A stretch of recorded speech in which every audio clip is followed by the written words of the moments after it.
জাতীয় ঐক্যমত্য কমিশনে বাংলাদেশ রাষ্ট্রটির পরিচালন ব্যবস্থা জবাবদিহিতা নিশ্চিত করা, ক্ষমতার বিকেন্দ্রীকরণ করা এবং একটা চেক অ্যান্ড ব্যালেন্সের জায়গায় যেন আমরা রাষ্ট্রটিকে নিয়ে যেতে পারি, সেই লক্ষ্যকে সামনে রেখে আমরা অনেকগুলো বিষয়ে আমরা সংস্কার প্রস্তাবনার বিষয়ে আলাপ আলোচনা করেছি।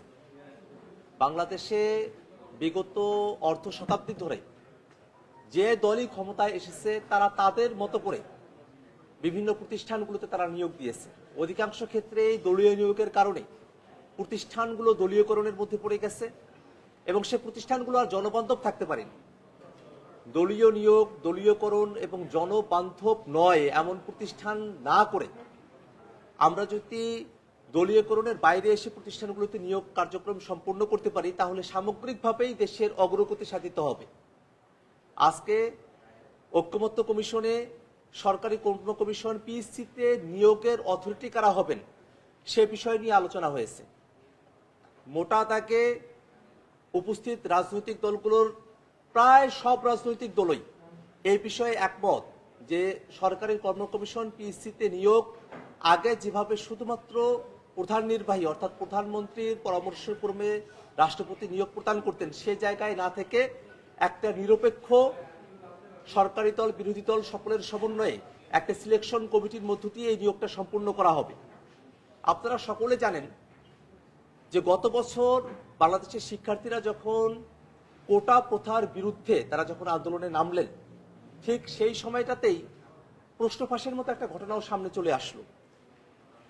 পুরো বিষয়টাতে আমরা কিন্তু এটা জানি যে ভাইবা যখন হয় সেই সময়গুলোতে দলীয় বিবেচনায় প্রার্থী সিলেকশনের মতো ঘটনা বাংলাদেশে অতীতে ঘটেছে। সব সরকারের আমলেই এটা ঘটেছে।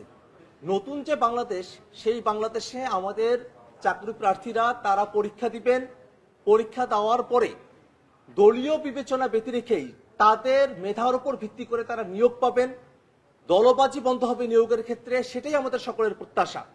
এবং সে জায়গা থেকেই সরকারি কর্ম কমিশন পিএসসি তাদের নিয়োগ প্রক্রিয়া সেটা যেন দলনিরপেক্ষ হয়, সেটা যেন সরকারি দল বিরোধী দল সকলের একটা অংশগ্রহণের মধ্য দিয়ে হয়, সেই প্রস্তাবটাই আমরা করেছি।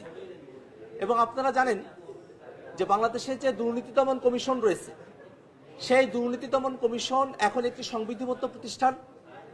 দুর্নীতি দমন কমিশন সেটার নিয়োগও নির্বাহী কর্তৃত্বের অধীনেই সম্পূর্ণ হয়ে থাকে এবং তার ফলেই দুর্নীতি দমন কমিশন যার কর্তব্যের জায়গা ছিল, যারা ক্ষমতায় আছেন তারা কি কি জায়গায় দুর্নীতিগুলো করলেন সেটাকে ফাইন্ডিং করে সেটাকে নিয়ে এসে সেটা একটা বিহিত করা, সেটা না করে তারা বরং বিরোধী দলের উপরে খড়গহস্ত হওয়ার মতো প্রতিষ্ঠানে পরিণত হয়েছিলেন। সরকারি দলকে দুর্নীতি থেকে দায় মুক্তি দেওয়ার মতো ঘটনাগুলো এই দুর্নীতি দমন কমিশনের মাধ্যমে ঘটতো।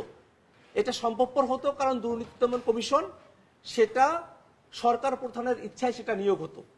কিন্তু যদি দুর্নীতি দমন কমিশন সেটা নিয়োগ করার ক্ষেত্রে একটা কমন বডি থাকে যেটা দলনিরপেক্ষভাবে একটা স্বাধীনভাবে দুর্নীতি দমন কমিশনের প্রধান এবং অন্যান্যদেরকে নিয়োগ করতে পারবেন, সেক্ষেত্রে পিএসসিতে বা দুদকে যারা নিয়োগ হয়ে আসলেন তারা কোনো একক দলের কাছে দায়বদ্ধ থাকবেন না, তারা গোটা জাতির কাছে দায়বদ্ধ থাকবেন, এমন একটা ফর্মুলার কথাই আমরা বলেছি। এবং একই সাথে একটা জিনিস মাথায় রাখা প্রয়োজন, পিএসসিতে নিয়োগ কিভাবে হবে সেটা বর্তমান সংবিধানের 138 অনুচ্ছেদের মধ্যে বলা আছে যে রাষ্ট্রপতি নিয়োগ প্রদান করবেন। এবং আমরা সকলে এটা জানি যে রাষ্ট্রপতি আসলে প্রধানমন্ত্রীর পরামর্শক্রমেই নিয়োগগুলো দিয়ে থাকেন। এই কথাটা কিন্তু অলরেডি